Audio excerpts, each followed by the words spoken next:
black women giving birth in the States, or black babies being born, have a higher risk of death just for being black. This is even regardless of economic position. Based on what could this ever be true? It has nothing to do with the black women's socioeconomic level. It has to do with their emotions as being black. Hello everyone and welcome back to my channel, Leilani Barbados. I have the whole interview, the whole transcript. My transcript of it from the notes I took. Before we get into that though, I wanted to just do some housekeeping. I know that Meghan and Harry have been officially invited to the King's coronation. They have not said yet whether or not they'll be going. They also have declined to comment on whether Meghan Markle is pregnant. That is less surprising. As you know, throughout the Queen's funeral, there was suspicion of her being pregnant and she played it up a lot while she was there and never commented on it. Okay, anyway, let's get into this interview. So the first part of the interview is really very self-ingratiating. Both of them are fawning over themselves and each other and how they have these books and they think the whole world needs to read their book. It's against what most authors would say about their books, but we know that Harry didn't write this one. So, it's a bit different. They talk about that the bubble has burst for Harry. Harry immediately references a movie about a boy and said that's just like his life. And this absolutely reminds me of Meghan Markle. In her podcast, Meghan constantly referred to movies and even sitcoms as the story of her life. She's in such a fantasy world that she cannot relate to anything unless it's on the big screen, or I don't know. It was just interesting that he did that too.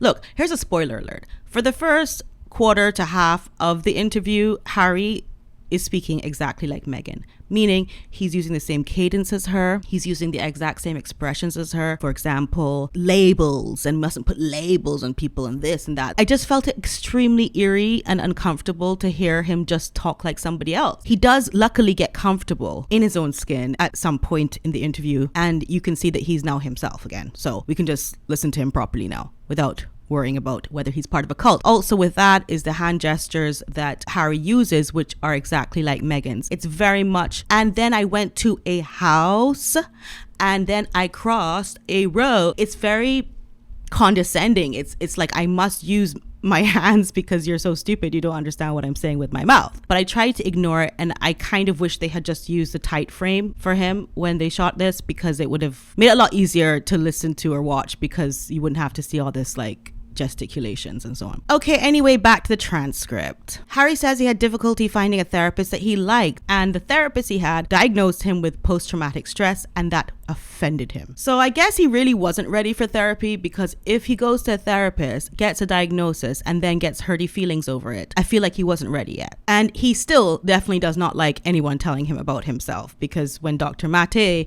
tries to do the diagnosis, it becomes a whole cat and mouse game of like,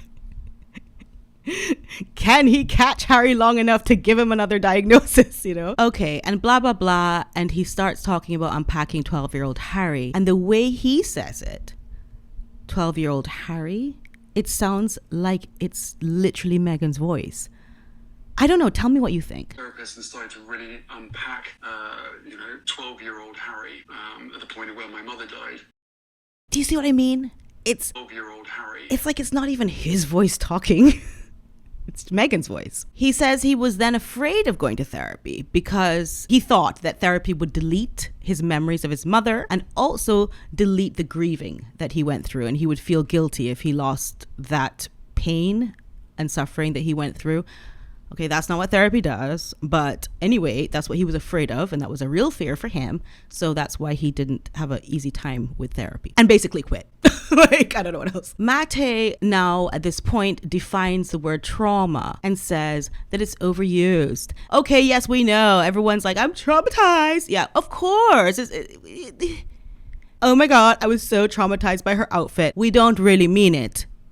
Anyhow, he says, really, trauma is a wound that will never, ever heal. So that's comforting.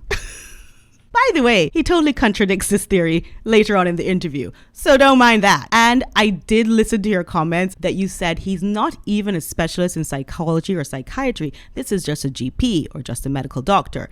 He's writing a book, though, about psychology, but he's actually not a psychologist. That's interesting. I wonder how Harry came upon this very interesting character. Harry puts a little plug in there about the Oprah interview when he said that trauma exists in every household, in every family, in every person, and that is so relatable. Of course, he's trying to sell his book. There's little plugs all the way through this of their respective books, trying to be relatable to you and tell you that you really need to read this book because you're just like the book. We actually know, though, that that book was all about Harry slamming his family and talking about his frozen toddler. I mean, really. So, not relatable, right? At all. By the way, Harry is still talking like Meghan. Here's a theory, and tell me what you think of this theory. Meghan is now Harry's therapist. I'm just throwing it out there. That's what I think. Everything he's saying, he sounds like her. If not, he does refer to her often. I wonder if this is his actual therapist. I think she did a little bit of Psych 101, read a book or two, and said, listen, any therapist you talk to is going to ultimately leak your story just like the press did, and that's all they do, and they leak it, and they leak. And they leak. So I will be your therapist, and therefore you can be rest assured that nothing will be leaked. Also, I will control your brain.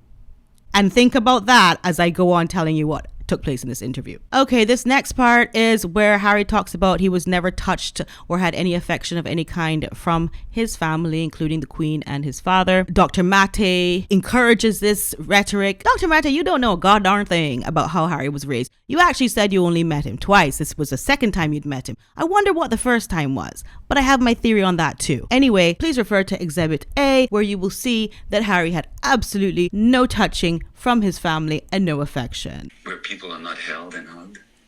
You know, animals hug their kids. You know. And that is Dr. Maté saying that animals even hug their children. Profound. Maté goes on to say that this non-animal hugging of children is multi-generational, and that Harry, how is he dealing with doing the same thing or not doing the same thing towards his children? Harry says he got that covered. He's smothering them. Harry, we know you don't live with your kids. Okay. Allegedly. Dr. Maté, on the other hand, says that he has not had this wonderful self-awareness that Harry's had, and therefore he abandoned his children and completely did not love them or care for them because of his trauma. So he did pass it down to his children, and that sucks. Yeah, it's very sad. Harry goes on to say on the bright side, he's lost a lot, but he's gained a lot by moving to America. Yes, indeed, you just lost Frogmore Cottage, so there's no lie there. And in the self-contrary, self-contradicting theme that weaves itself throughout this interview, Harry says that he had an incredible childhood, and Dr. Maté will not let him say that. No, he won't. He says, no, I'm shaking my head. You were deprived. You had a childhood of deprivation. When I read your book, it was a story of deprivation. He was a prince. He was a prince, Dr. Maté. I know you've only met him twice, but you know he was a prince, right? You know he lived in an actual castle, right? You know he was driven around in Rolls Royce, right? Rolls Royces, right? And flew private jet. Like, you know that deprivation is absolutely the wrong word to use. The way the world is and was and will be forever, you may not use that word.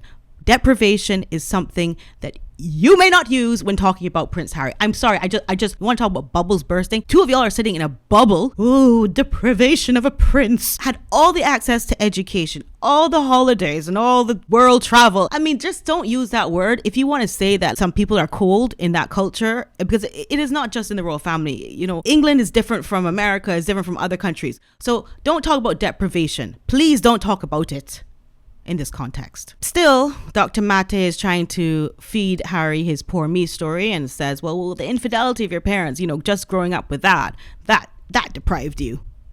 Let me tell you how these people met, okay? I'm not going to talk too much about the substance abuse and use by Harry because YouTube doesn't seem to like it very much. They met because the therapy that Dr. Maté believes in and partakes in is the same one that Harry is currently partaking in, which is that jungle therapy from down in the South American jungle that I spoke about in my last video. Yeah, that's the one. It's illegal in England. I am just not comfortable talking about it anymore. I said what I said in my last video and I'm done talking about that. Okay? But I do think this is how these two faithful souls met and bonded And that's why they're here together talking. I do wish Harry would stop referring to Meghan as my wife. That's a mistake that Meghan often makes. We know her name. Just say Meghan. If one of them would just say Meghan or Harry, not some weird nickname like H that nobody's familiar with, but just call them by what we're familiar with, I feel that would make them so much more palatable to hear them talk about them one another, as we say. Maté comes now with his whole flattery love bomb on Harry, where he says, and that's what's, I think, to me, is so universal in the book and also so inspiring. The most inspiring thing he found in the book was the absolute humanity of it. I have to read it because it don't flow. It does not flow off my tongue. Okay, the absolute humanity of it. A human being from a young age struggling to be himself as a human being. Harry just took the flattery and just loved it, and you see how chuffed he looks, and he's just, in fact, he doesn't even know what to say. He gets such a loss for words at this compliment that he makes a noise that sounds like, wah.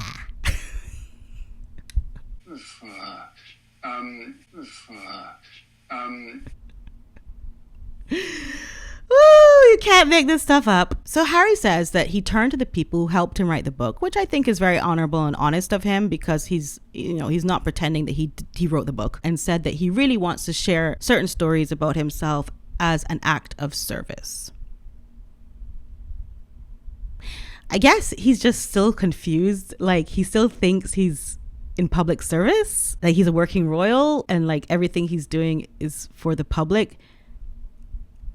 There's money involved in this book. A lot of money. Millions and trillions of dollars involved in this book. And these interviews. My money is involved in this book and these interviews. It's not an act of service, okay? Anyway, of course, they talk about how Harry was in this gilded cage and he had no freedom when he was up in that beautiful palace all his life. And the only time that he got freedom was when he had an all-expensive paid trip to Africa with his friends, paid for by the British taxpayer, of course, luxury holiday. And then in Africa, he was made to feel free and he could be his natural wild self because he's so wild. He said that when he got back on that plane coming to London, it was very difficult for him because he realized he'd have to snap out of all this wildness that he was able to enjoy in Africa. Why? Give them the wildness, Harry. Come, beat some conga drums in the courtyard of the palace. Go up underneath of Prince Charles's bedroom and beat those drums, okay? Get a nice auntie from Lesotho or wherever to come and bring a bucket and pound some fufu for you to eat. Give her money so she can go and send it back to her country and build a whole entire village. Put some beads around the staff members. They can't say no. Jump in the fountain of the Windsor Palace in the freezing cold of winter. Freeze off your todger. That's your favorite pastime. Do whatever it is that you want to do. Why would you stop the wildness? I would have respected him 10 million times more if he had just kept that wildness going, been himself, African, whatever he wanted to be, inside of that family, inside of that place of privilege, okay? Then this Hollywood grifting that he's doing, this phoniness that he's doing, I don't respect it. Like, wear dashiki every day. I would rather that.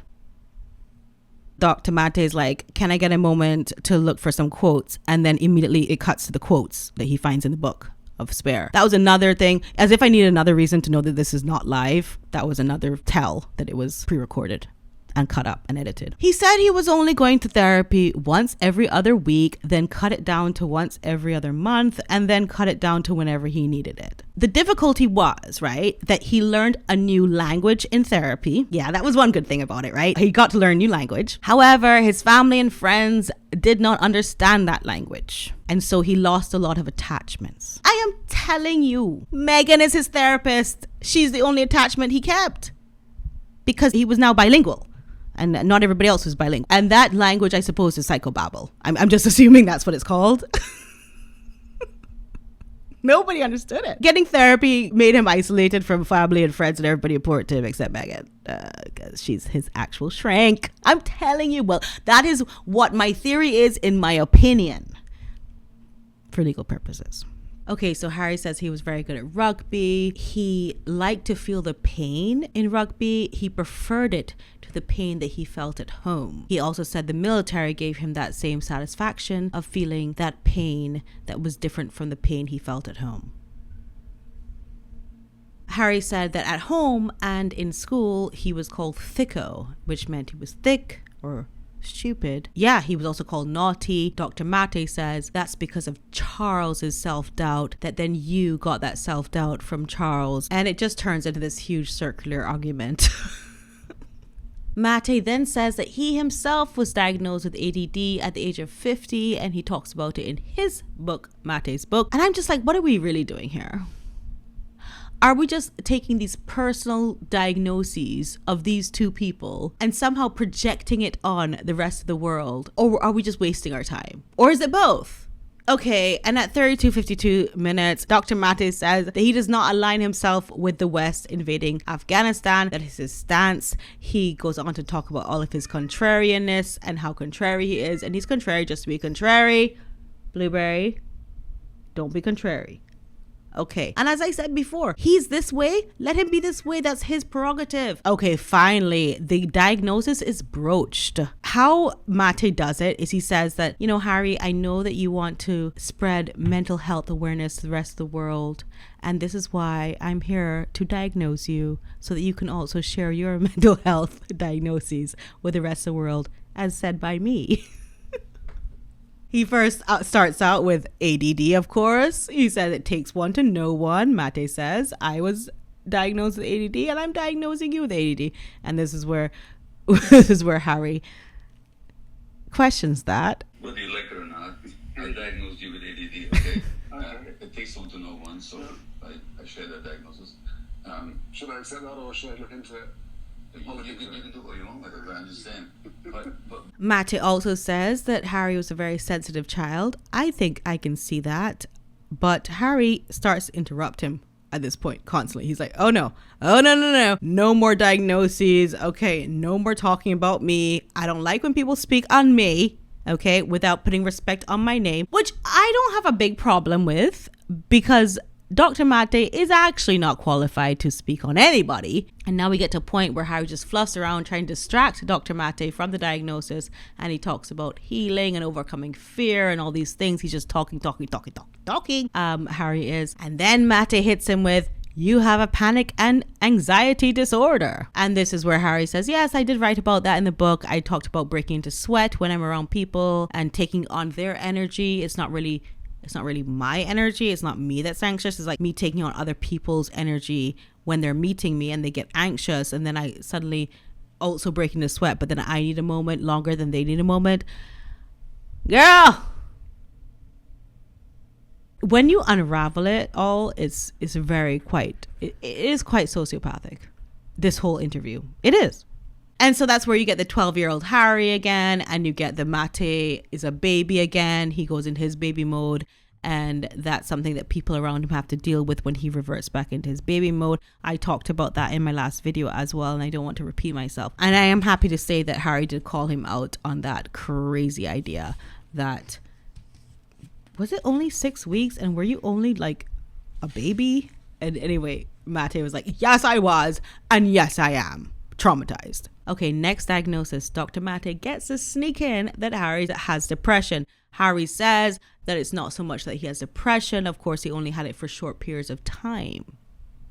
And those short periods of time were only due to his friends and people he knew having this depression and offloading it on him. And then he was so empathetic and such a martyr that he felt the depression through them. So he denies that diagnosis as well. For the first time, Harry asks about medication. He asked Dr. Maté what he thinks about medication for such things as depression or other disorders. Dr. Maté says, good question. And then he goes on to talk about how he has dabbled in depression medication.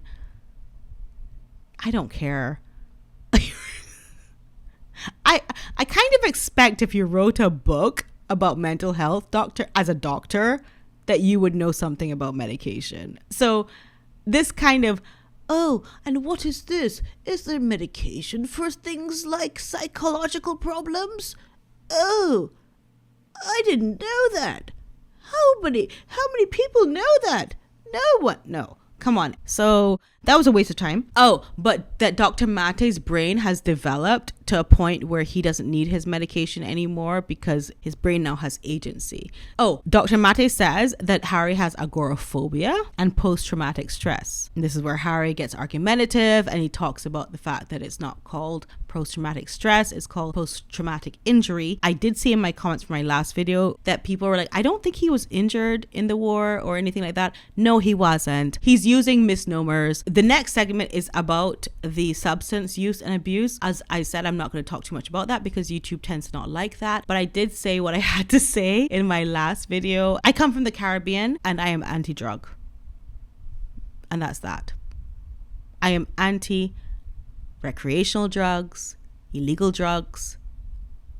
It ruins lives, it ruins families, and I am completely against it. So whatever Harry's trying to promote in terms of substance use and abuse that people are perishing from, I don't agree with that. I think it's very irresponsible. I think this is a terrible segue from the book. You can talk about Todgers, you can talk about your brother's baldness and that he knocked you down and whatever you want to talk about, but don't go there with this thing that is killing our children. Please don't. And I'm not going to talk about it anymore. Okay, so now we go to the therapy. Harry then again blames his family, like he couldn't discuss his therapy with the family, so that was a problem. Nature is a big part of his therapy. He loves nature, that's fine. Meditation, and he talks about his wife told him he needs to meditate more. But I mean, she is his therapist, so that's the advice he takes. Relationship, again, Harry talks about how his wife saved him, and he more talks about her as some sort of figure, almost cult leader like, God-like and savior-like. Okay. And that's it. That's 5 things of therapy that he's enjoyed.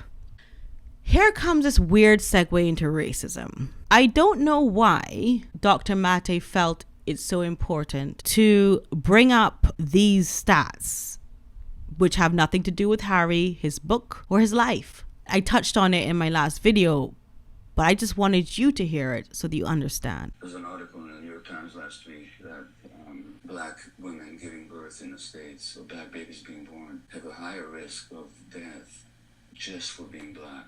This is even regardless of economic position. Based on what could this ever be true? It has nothing to do with the black women's socioeconomic level. It has to do with their emotions as being black. Racism itself, it's not just an emotional pain. It also inflames the body. It causes inflammation in the body. It causes all manner of disease. What have you been able to learn about racism in your short immersion course? It is an inflammation of the emotions, and then they can't give birth. I'm sorry, I read the article. It doesn't say that, by the way. Okay? He's warped. And I'm done talking about that. This is a very boring part where Harry responds to that nonsense because Harry is really just trying to he's not really getting the words out, but basically he's not speaking on that. I don't think that he has any idea what was just said to him about these black women dying. But guess what? There's more to come. This is where he talks about the native Canadian women. Let's hear this. Indigenous women in Canada make up 5% of the female population, 50% of the jail population. So when you say about the harm they're suffering on the social scale, it's immense. Okay, that's why I said I would never want Dr. Maté to get his hands on me because I'm such an exotic. Maybe he might want to put some electrodes on my brain and shove a pineapple up my butt. Like, I don't know is what I'm saying. But what is he saying about the Canadian Native women again? Like, that makes no sense either. So now we get to the questions. I think I discussed them a little bit in the last video, and it was really just about, hi, how are you doing? I hope you're good. Are you practicing good health and self-help and everything okay? And the only thing was it nice to run around a palace as a child? And I loved when he lit up and he said, yes, it was actually really cool. I love my childhood and so on. So anyway, all of that being said and done, there is this really awkward handshake which Harry initiates because he has manners. Yeah, then kind of forces Dr. Maté to take his hand. That's it. Apparently there's another interview coming up because the World Privacy Tour is still going on. Harry does have to do some work to promote this book, which is not selling. I'm thinking of doing a giveaway with the book, so just let me know what you think. If you have any people out there that would want the book, I would do a giveaway here. YouTube has a really good setup for doing giveaways.